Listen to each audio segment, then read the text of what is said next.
Informasi terkait dengan jelang pemilu, pemirsa, untuk mencegah korban berjatuhan saat penghitungan surat suara pemilu 2024, KPU Sumatera Selatan menerapkan metode panel penghitungan suara di TPS. Hal tersebut disampaikan oleh Ketua Komisi Pemilihan Umum KPU Sumsel, Amrah Muslimin, saat menggelar simulasi pemungutan suara pemilu 2024 di halaman Kambang Iwak, Palembang pada Kamis pagi.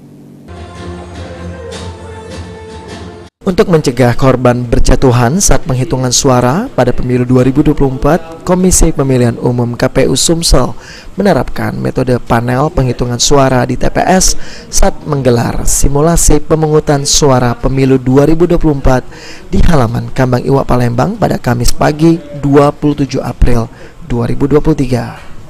Metode panel dipilih karena Komisi Pemilihan Umum KPU meyakini mampu mengefektifkan waktu dalam proses penghitungan surat suara dari cara sebelumnya.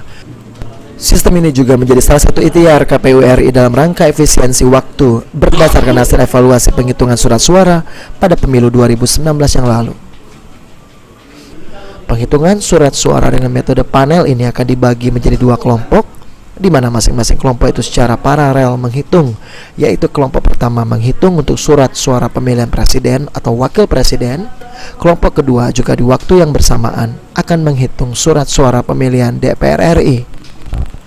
Ketua Komisi Pemilihan Umum KPU Sumsel, Amrah Muslimin, optimis dengan metode panel ini, estimasi paling lama pukul 21.00 waktu Indonesia Barat, penghitungan surat suara akan rampung di semua TPS. Hanya menghitung satu kotak, dua kotak, yang ketiga dan keempat. Nah, sekarang dipisah dua panel, jadi dua kelompok 7 orang itu akan dipisah menjadi dua. Panel satu menghitung presiden, panel satu menghitung presiden dan DPD, kemudian panel 2-nya secara serentak juga menghitung DPR RI, DPR provinsi dan DPR kabupaten. Nah, ini tentu kan akan menghemat waktu penyelesaian. Kalau dulu kan satu kotak bisa sampai subuh.